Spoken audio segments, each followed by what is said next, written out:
morning. Thank you very much for dialing in to this session on open data for women and persons with disabilities. We are very privileged and happy that you've joined this session. In the chat, we will have the rules that will guide us, and we will start right away. We gave ourselves 3 minutes so that we can wait for other people who are joining in. And we have a number of you already in the room, so we will not waste time. My name is Peace Oliver Amuge. I'm the Executive Director of Women of Uganda Network, WOUGNET. We are based in Uganda. And I'm also a member of the working group of the IGF Strengthening and Strategy. So I'm very happy to moderate this session. We have great speakers today. We will be discussing a number of issues on open data. We will look at the overview of open data. We will also look at how women access open data, and also how persons with disabilities access data. And also we will also look at some of the existing legal frameworks of open data in East Africa region, in the different countries of the East African region. We will also then finally look at some of the recommendations that we can give to the different stakeholders to ensure that women and persons with disabilities access open data. And without wasting time, we will go right straight to our first speaker, who is Joan Katambi. Joan Katambi is the Assistant Lecturer at the Uganda Institute of Information and Communications Technology. Joan also is the founder of Digital Literacy Initiative in Uganda. Joan, we would like to hear from you. Could you please give us an overview of open data, what open data looks like in East Africa? Please, Joan, take the mic. Thank you so much, Moderator Peace, for that great introduction. So for starters, in the recent years, there has been an increasing interest in open data, leading to the implementation of many initiatives and platforms to publish open data sets and build capacity around data use and help improve decision and policy making across the different sectors in the East African region. The open data movement in the area of access to public and other information is relatively new, but very significant in the East African region states, namely Uganda, Kenya, Tanzania, Rwanda, Burundi, and South Sudan. Open data can be defined as data which is made accessible and available in a standardized machine-readable format and under a license that allows it to be reused and reshared. According to the International Open Data Charter, it defines open data as publicly available data that can be universally and readily accessed. It could be used and redistributed free of charge. It is data which is structured for usability and computability. In the several African countries, there appears to be a genuine political will to open up government-based data sets, not only for increased transparency, but also to achieve the economic impact, social equity, and stimulate innovation. The role of open data intermediaries is really crucial, and it has been insufficiently recognized in a lot of the African context. Therefore, open data in Africa, especially the East African region, needs a vibrant, dynamic, open, and a multi-tier data ecosystem if these data sets are to make a real impact within our region. Let's look at the examples of some of the open data initiatives in East Africa. In Uganda, for example, there are a number of these open data initiatives being implemented by both public and the private sector. There's been a significant progress. For example, we do have the online publication of the national budget allocations, releases, and other statistical bulletins by the Ministry of Finance, Planning and Economic Development, among others. In Kenya, they do have a KODI, Kenya Open Data Initiative, that has made government data sets available to the public in easy reusable formats with data from the different categories across all the sectors of the economy. And we also need to take note of that Kenya is the largest economy across the region, and it has had a strong and a long track record of open data in our region. In South Sudan, they also do have a data portal initiative that has made their data sets available to the public in an easy reusable formats with data from the different categories across all the sectors of the economy. In Tanzania, an open data movement was initiated through the DLAB project in order to realize the benefits of open data. So Tanzania has got a basic statistics portal that provides open data in a machine-readable format to be used and reused by anybody. The data produced is prioritized for education, water, and health sectors only. The government of Rwanda also recognizes creating value from open data, which requires actual data from the government. Thus, the government of Rwanda issued a directive to all the departments to publicly avail all the data for public consumption online and without charge. And this has really been the best in their country in terms of information access to everyone. In Burundi, an Iwachu open data was initiated and developed by the Iwachu Press with an aim to provide an open and reusable database about Burundi and to also centralize all valid data about Burundi. Thank you so much, Peace, for now, and over to you, our moderator. Thank you very much, Joan, for taking us through the overview of open data in the different countries in East Africa. Thank you for pulling out, the different initiatives that these countries have. I think when you mentioning these different initiatives, it takes us to the next speaker. I think it would be nice for us to know how women are accessing this data and how these initiatives are working in reality. So our next speaker is Innocent Adriko. Innocent Adriko is an information technologist, scientist by profession. Innocent has great interest in internet policy and governance, and he is also a member of the Internet Society of Uganda chapter. He's also a member of the ICANN community, and he's also an ambassador. He was an ambassador of the youth in the IGF 2019. Innocent, could you please tell us how women have been able to access open data, looking at what the different initiatives that Joan has put across. Innocent, please, could you take the mic? Thank you. Thank you, Peace, and everyone for joining this wonderful session. Given the significance and value of open data, it is important that government data is accessible to everyone, including our women, at the right time and all times.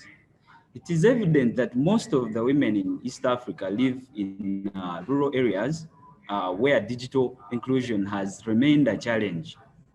Coupled with the high cost of internet in East Africa and connectivity challenges in many parts of the region, promoting open data has proved to be a nightmare.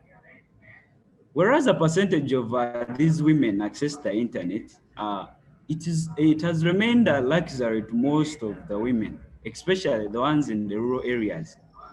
A large percentage of women lack even basic mobile phones.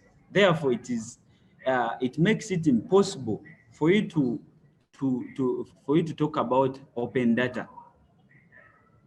Mobile phones, we do know that they aid accessibility for these women. But the fact that they don't even have these mobile phones, it is impossible for them to access government data platforms. In addition, we do realize that many of these women are illiterate. Therefore, talking about open data before talking about literacy is actually inconsiderate. This implies that government data needs to be localized from English to their local languages if they are to access and understand it. We do acknowledge that throughout East Africa, governments have embraced open data to promote transparency and accountability in governance. E-government platforms, for example, public information access centers, and even libraries where citizens and all stakeholders can access government data have been established.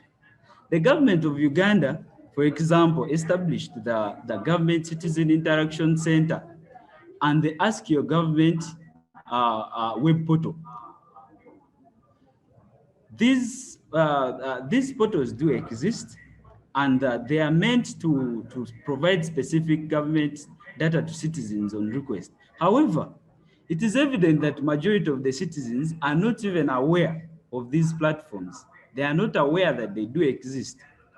I have had an experience of my request on the Ask Your Government portal here in Uganda not being responded to.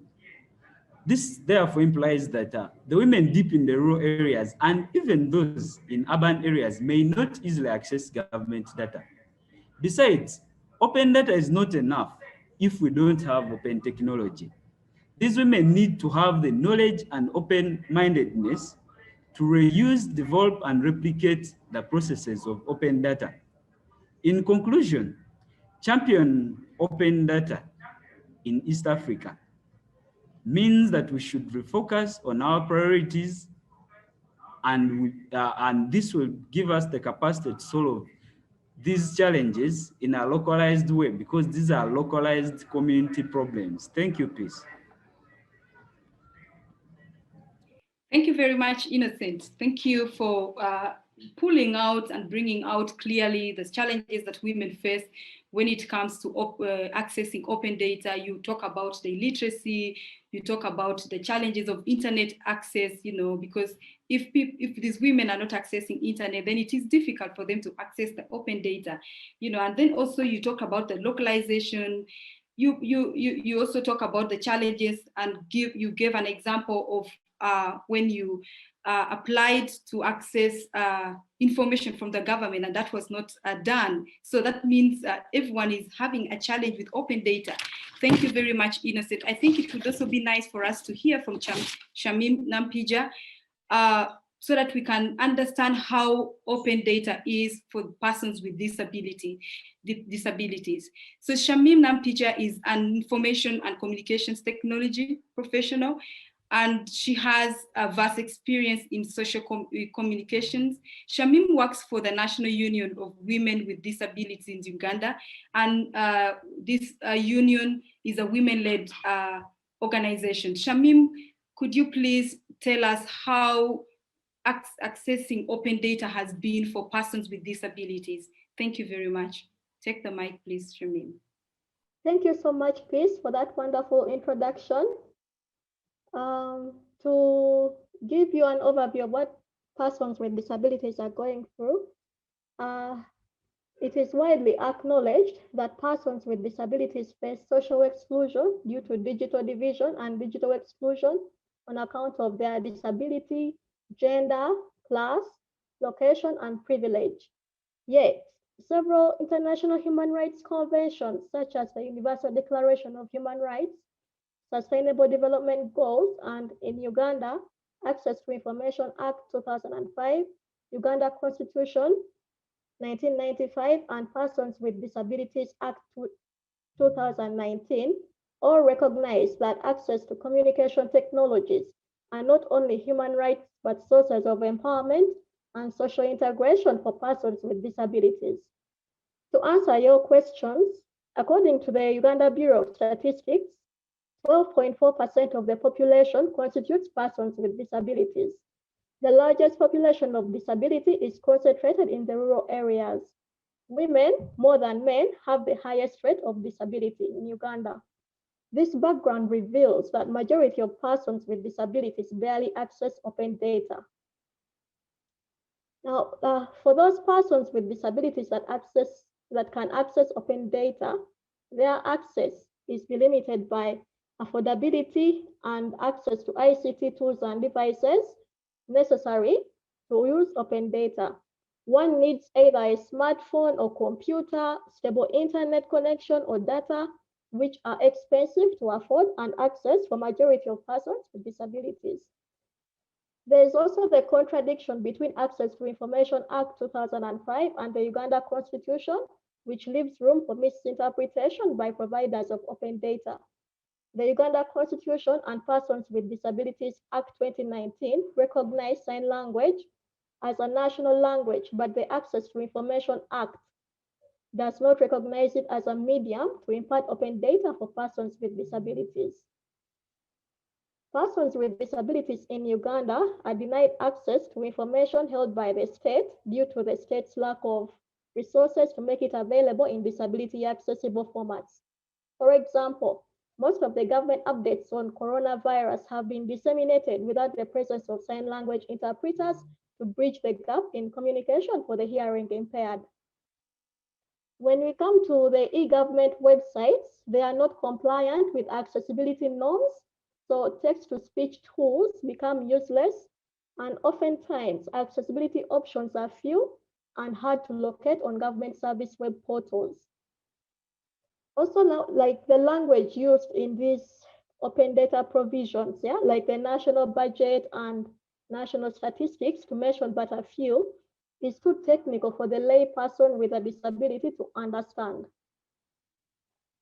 In conclusion, I would like to say that it is indisputable that the government of Uganda has taken steps to provide citizens with open data, but a lot needs to be done to encourage persons with disabilities access open data and social inclusion. Thank you so much. Thank you very much, Shamim. Thank you for highlighting and putting out the picture of how open data is for persons with disabilities. And you also mentioned the different portals that have that do not have the accessibility norms. Thank you very much for pulling that out. And also I would like to tell our dear participants that please let's use the chat to ask questions.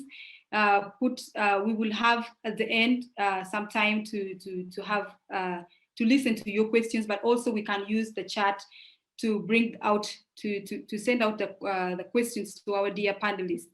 And as Shamim has brought us to this, she also mentioned some of the challenges that we have with the different laws in Uganda. It would also be very nice for us to know some of the legal frameworks that exist in the East African region, and to know a little bit about these legal frameworks. We will be speaking to Eileen Kwiponya, who is a civil and construction engineering student at the Technical University of Kenya, and she is also a mentor at the Kakenya Center of Excellency, an organization that leverages on education to young girls living in the rural areas. Thank you very much, Eileen, for joining us. We would like to hear from you what are some of those legal frameworks that exist in East Africa. Please take the mic. Thank you, Peace, for the great introduction. And thanks to the attendees that have joined this session. I'd also like to thank my fellow panelists for bringing out the various aspects on open data with regards to women and persons with disability. So without further ado, I'll move to first defining what open data, according to me, is.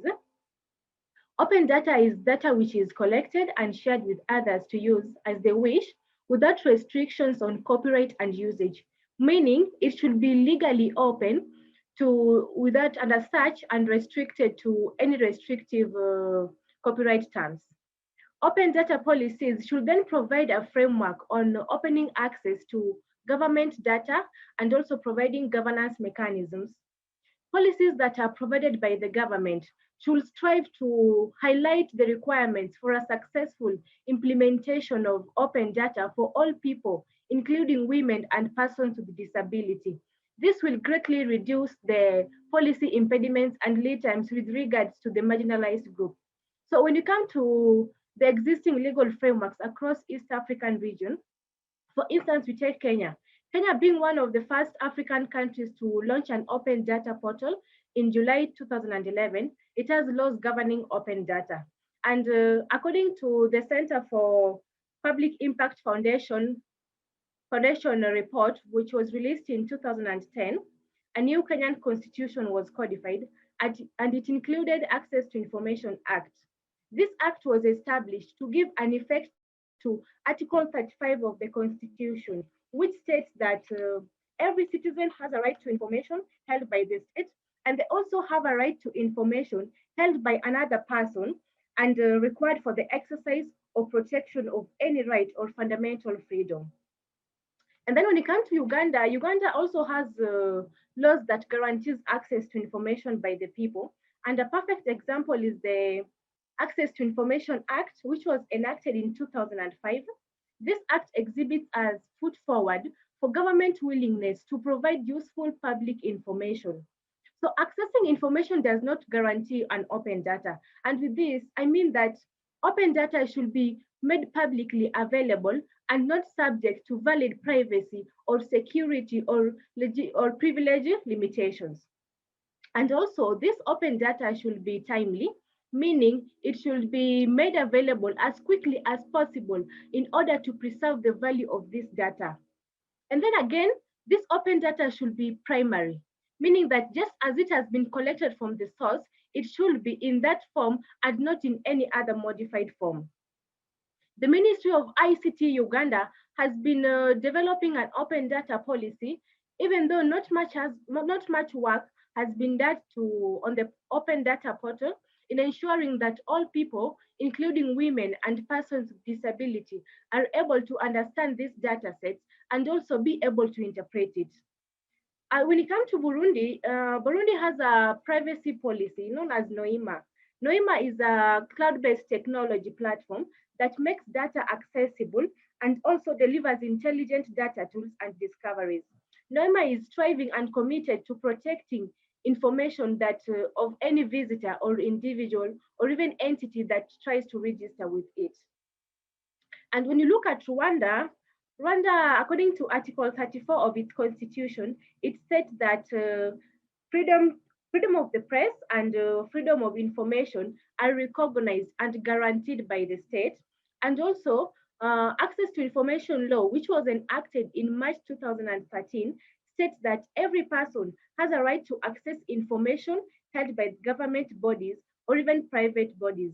And as such, it is the duty of the government to collect information on behalf of its citizens and make it available, since for us to achieve an information society and a knowledge economy, a cohesive society is required. And then in Tanzania, even though it has an open data portal, there is no policy on right to information law yet. And this, you find that it has, the absence of this law has made it inconvenient for those seeking information from the public. Nonetheless, the government has made numerous attempts to make more public information available. So having looked at these various existing legal frameworks across East African region, we realize that there is a certain lacuna on open data policies. And for instance, women and persons with disabilities are underrepresented when it comes to data formulation and implementation, with the perception that they cannot use tech, and therefore this is due to varied societal reasons. And also, you find that these open data policies that are put in place or enacted, they're neutral. Therefore, they do not clearly elaborate on how women and persons with disability are able to access this data and also be able to interpret it. And then lastly, there is no update on statistical law, therefore hindering release on open data. So in conclusion, I believe that a methodology should work upon having all East African countries come together to develop a framework on improving policy formulation, coordination, and implementation, while enabling access and inclusion of women and persons with disability across the East African region. Thank you so much. Thank you very much, Eileen. Thank you for taking us through the different frameworks that these countries have. I think it's very important that we talk about it. And also you pull out some of the gaps that we have in these legal frameworks. Thank you very much, Eileen. And I mentioned before that let's use the chat. We have the Q&A for the questions and the chat for the comments. Please let's use these different spaces to say out our minds. We will go to Joan lastly, and then we will open up the floor for the questions so that we can hear from you as well. And I think it is very important for us to talk about what are the different roles that different stakeholders play in ensuring that these that women and persons with disabilities can access open data. So Joan, could you please give us some of the roles that you think these different stakeholders play? Thank you, Joan. Please take the mic.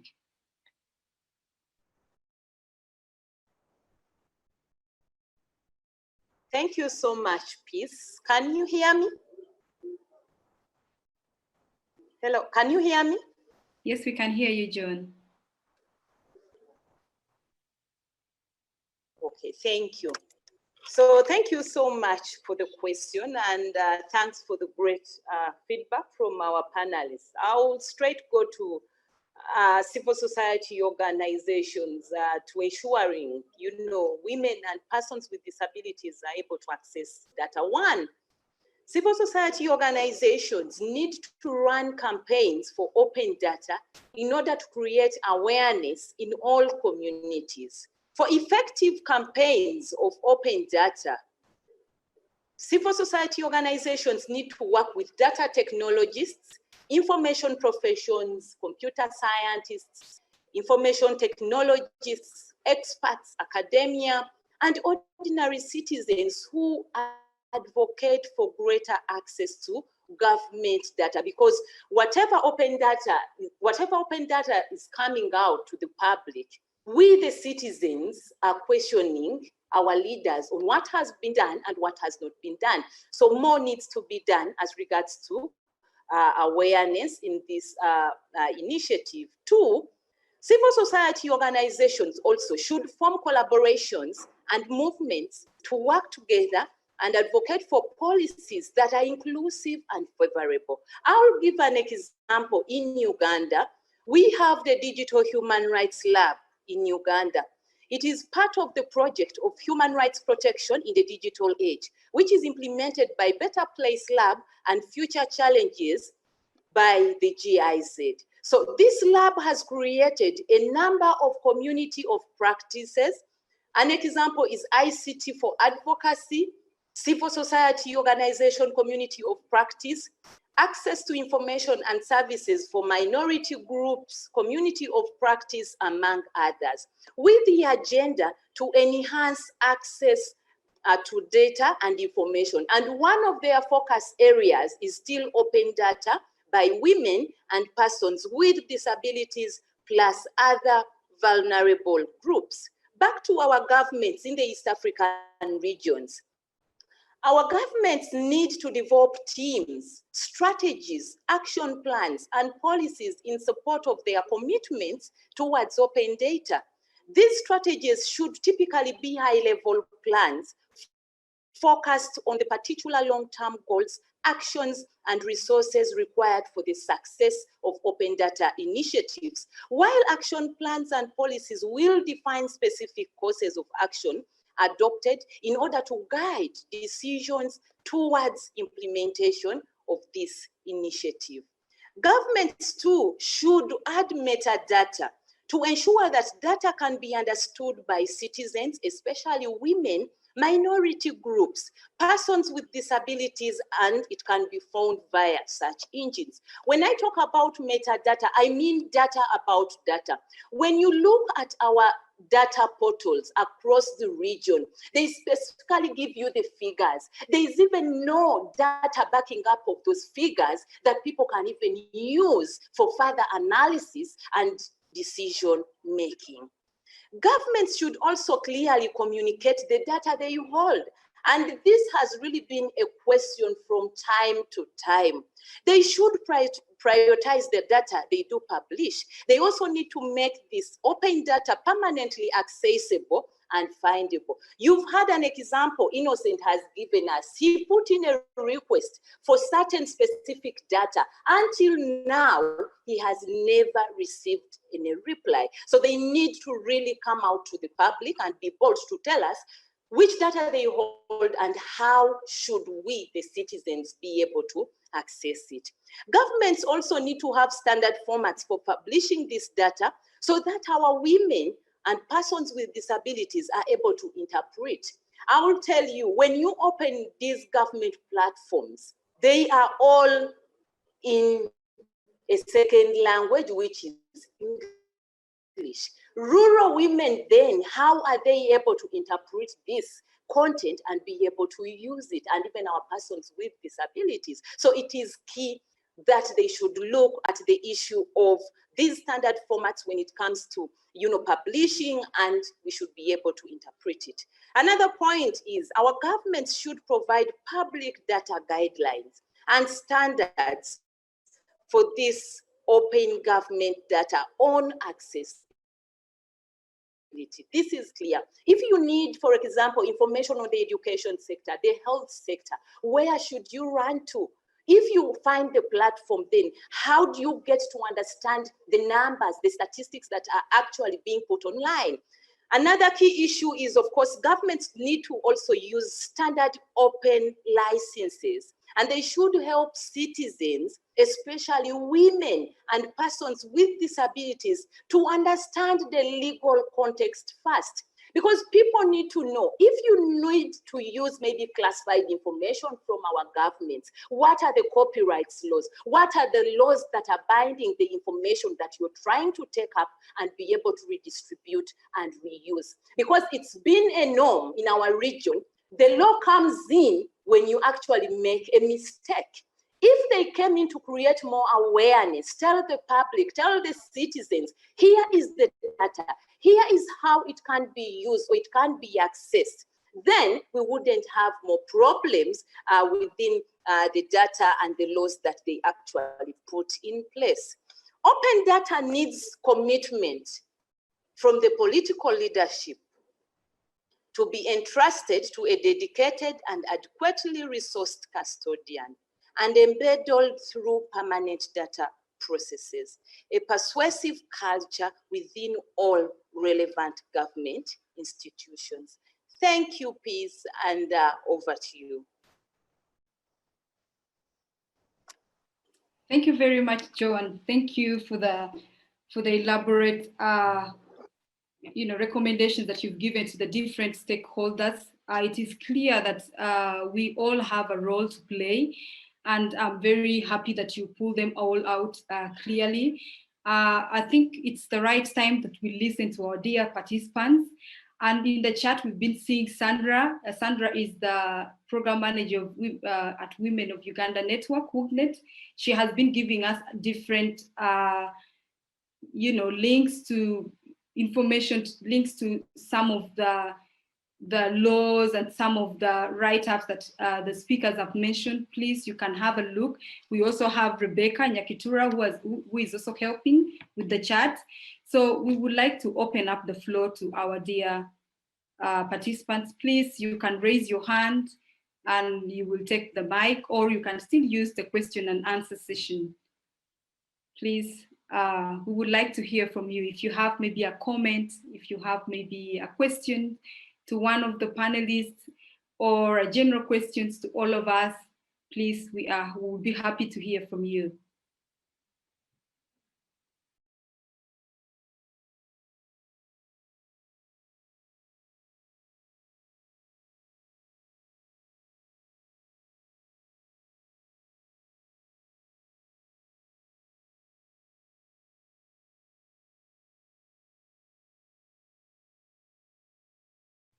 I see Cherlin in the chat.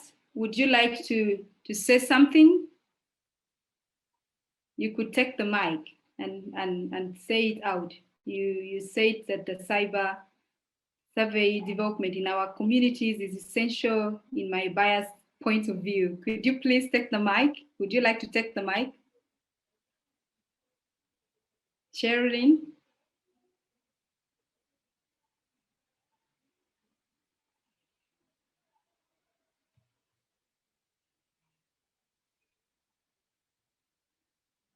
Do we have any hands up?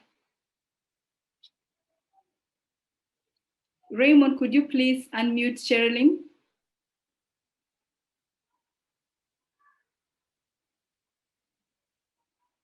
Raymond, could you please unmute Sherilyn?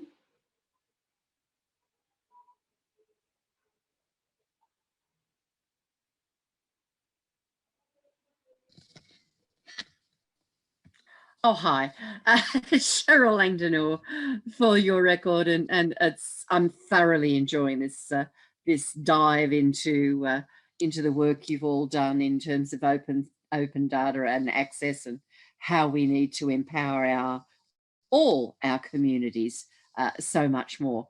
I like the term cyber savvy, because we don't need to look just as a literacy point of view. We need to look at a resilience, an intelligence, a cleverness, an observance, a whole lot of being aware, being cautious, being well informed matters in this whole cyberspace, to better help women and, of course, people with disabilities, but in fact everyone, to manage more effectively and more safely in our interactions. So that's where I was heading with my couple of sentences. Thank you. Thank you very much, Sherilyn. Yes, you're very right. Thank you for bringing that out.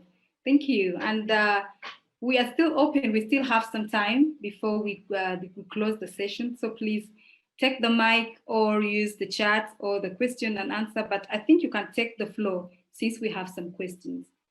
We still have some time, I mean. Anybody has a hand up? Yes, we have a hand up. And Raymond, could you please unmute Asain Tegule? Hi, can you hear me? Yes, we can, Asain. Yeah, I mean, it's just a quick comment, you know, to congratulate you guys for a great session. It has been very informative, and especially learning about different open data initiatives across Africa or across the eastern side of Eastern Africa. And so I would like also to thank Sandra on the chat, who has shared the links that leads to all the open data initiatives that exist in the region. So thank you very much. And as for the DRC, as I'm calling, I mean, speaking from the DRC, we don't have any, we don't have yet any such initiative. And so I wanted to know, to find out from different panelists, how, if you can share a bit of experience on how countries, these countries got started. Who triggered the discussion, who is managing, the process, and so what was the role of civil society in being part of these open data initiatives? Thank you. Thank you very much, Asain. Thank you that you appreciate, and thank you for joining. And your questions, Joan, would you like to take the question that Asain has posed?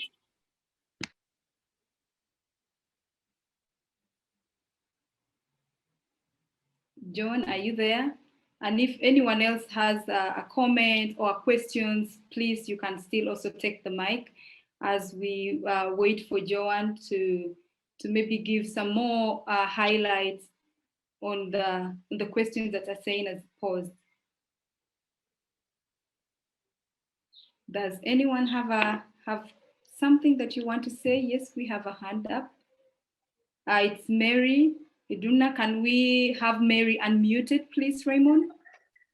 And Mary, yeah, please take the mic. Hello, am I unmuted? Yes, Mary, we can hear you. Okay. First, I want to congratulate you for putting up this very informative and very positive session, especially for the women and those with disability. I'm sorry if there are noise in the background, please pardon me. We're in the home.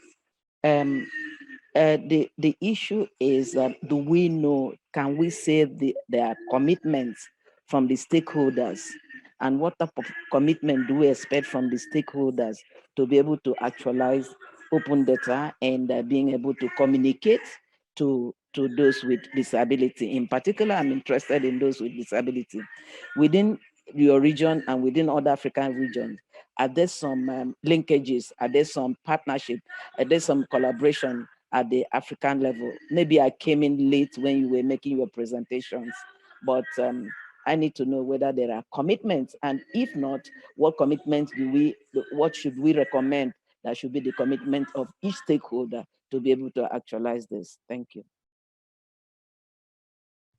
Thank you very much, Mary. Thank you for joining in and for your question. We will take another question. I see, it's your hand. I thought we had another hand. And yes, Shamim took us through how persons with disabilities are accessing open data. I do not know if Shamim would like to briefly tell us how these initiatives are working for you, as Mary has put it out. Are there commitments, and then she's asking if there are commitments, to these initiatives and making sure that persons with disabilities can access open data. And we also still have in the chat, yes, okay, that's Sherilyn, and if anyone has questions, please, you could raise your hand or you could take the mic. We still have some minutes, we would like to listen from you. We would like to hear from your experiences. I know a number of you have interacted with this topic, and probably you deal with this topic on a day-to-day. So we would like to hear from you. What are your experiences? What do you say about it? What are some of the recommendations that you would also probably want to put up for us? So please, you can raise your hand or you can take the mic, and also you can use the question and answer or use the chat. We have a number of ways that you can reach out to us. Oh, someone is saying that please, there will be a form after the session for you to leave your feedback. Oh yes, Shadrach is telling us that there will be a form after the session for you to leave your feedback. Okay, please, Shadrach, we've taken note of that. We would still like to hear from you, please. Does anyone have a comment? Hello. Shamim? Oh yes, Joan, you can take them. You can go on. Thank you so much. I was having internet issues back this side. I want to say thank you so much to our participants who are in the house. And back to Asen first, what prompted this initiative? One is transparency, and two, accountability. Usually this open data is available online. So open data brings about greater transparency, which in turn brings about greater accountability of key actors, leading them to making decisions and apply rules in the public interest. Innovation and also economic development is part of the initiative. So open data enables even non-state innovators to improve public services and also be able to build new products and services with social and economic value. So open data usually shifts certain decision-making from the state into the market. Inclusion and empowerment, and also it tries to remove power imbalances that are resulted from asymmetric information. And it brings in new stakeholders into policy debates, giving marginalized groups a greater say in the creation and application of rules and policy. Back to you, Mary. I thank you so much for your, joining us and highlighting and giving us some issues. So in Africa, open data projects are often undertaken also to increase transparency and accountability, especially where governments have signed on the Open Government Partnership and committed to open data as part of their action agenda. So, Asen, you also need to check out with the DRC if your country has also signed up to be part of this Open Government Partnership, and then there you'll have much more information about it. Over to you, Peace, and thank you. Thank you very much, Joan. I think we also have Shamim in the queue who would like to say something. Shamim, you can take the mic. And also, still, we are open to more questions, to more comments. Please, you are welcome. Shamim, Thank you you can so have much, the mic. Peace, and Mary for the question. I would like to say that the government has taken initiative to actually skill persons with disabilities in digital literacy and technical skills. So the government of Uganda is partnering with organizations of persons with disabilities to reach persons with disabilities and work with them in its digital literacy skilling program. It's being run by the Uganda Communications Commission, the government arm of Uganda. No, sorry. It's the communications arm of the government of Uganda, yes. Thank you, Shamim. Thank you very much for that. And then also, Joan, in the chat, we have Eileen is still making a follow-up. He's asking where does he check for what you mentioned, and then he's asking whether DRC has signed on the Open Government Initiative. Joan, would you like to respond to that?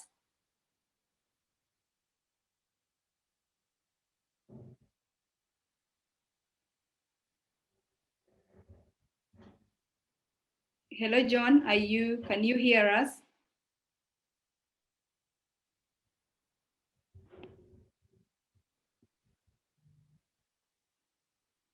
As we wait for Joan to come on, I hope you don't have any difficulties with unmuting your mic.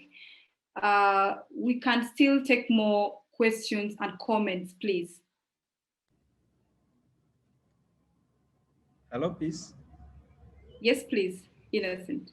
I think I need to add on what Joan talked about how these initiatives started up and who was actually playing the great role, or who was doing the partnerships and everything like that. I'll use an example of the Government Citizen Interaction Center in Uganda that was started by the government through the Ministry of ICT. The Ministry of ICT was able to roll out this initiative with support from the government of Korea. The Ministry of ICT has a partnership with the government of Korea in a number of issues like information security and access to information, etc. So the person who the other actors who are able to roll out these initiatives, they include, of course, the civil society. The civil society actually plays a great role, as we know.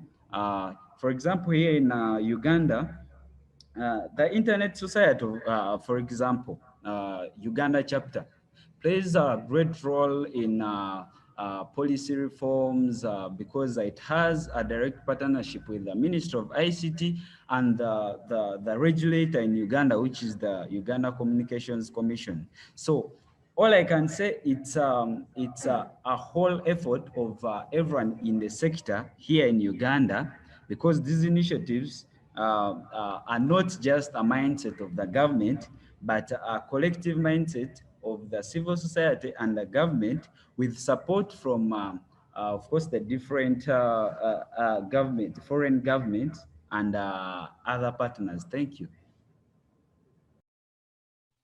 Thank you very much, Innocent. And then we have another question that Chamsa is asking, what are the efforts that women or persons with disability, what efforts they can make to access open data?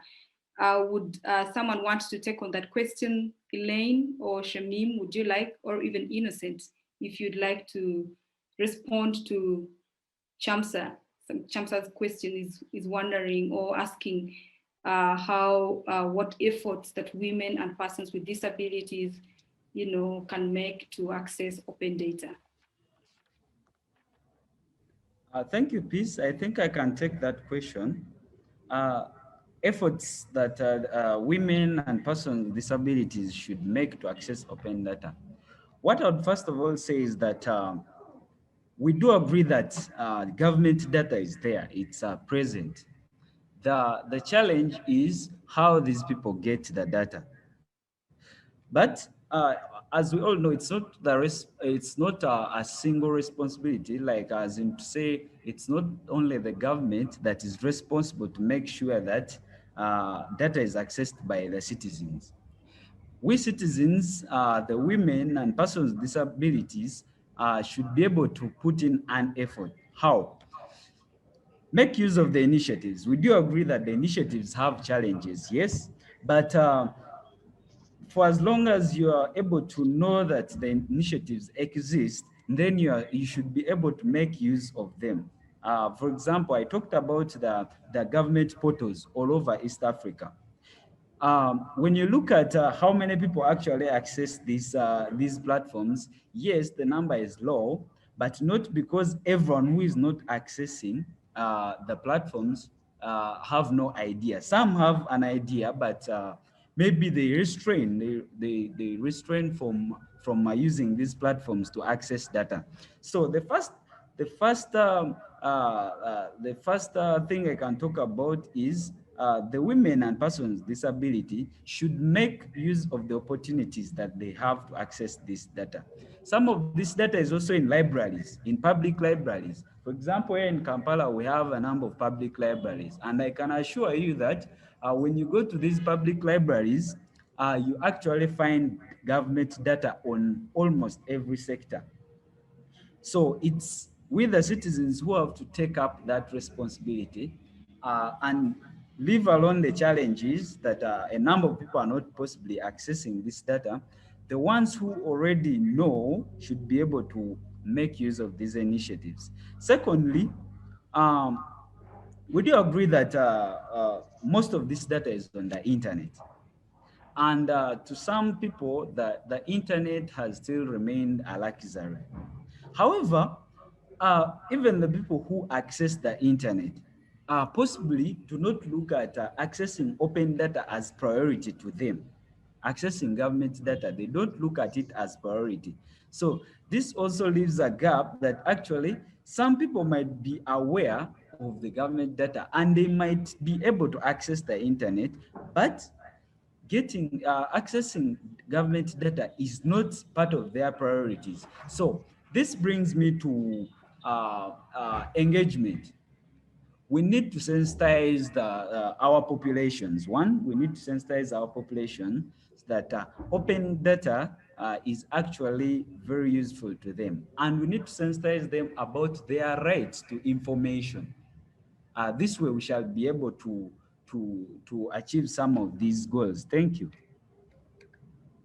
Thank you very much, Innocent. We have Shamim who would like to add on something. Shamim, please, you can take on the mic. And we have only 4 minutes actually to end the session. So please, Shamim, you can take on the mic.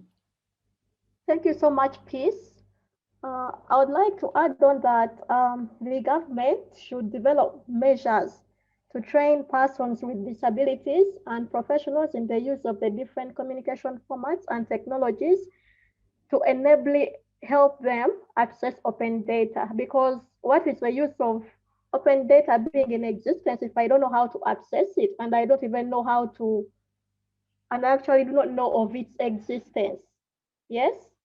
So people need to be made aware that these platforms are available and trained on how to use these platforms. There's also the need to lower the import taxes on the ICT devices brought into the country.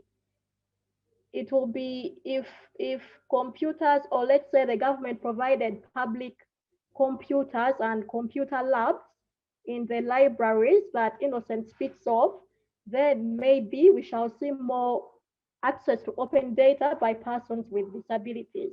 But you may go to the library and find that a library has only 5 computers, of which most of them are outdated. So another thing is that the Ministry of ICT, as a body governing communications and communication technologies, it should develop guidelines specifically for persons with disabilities to empower them to access open data.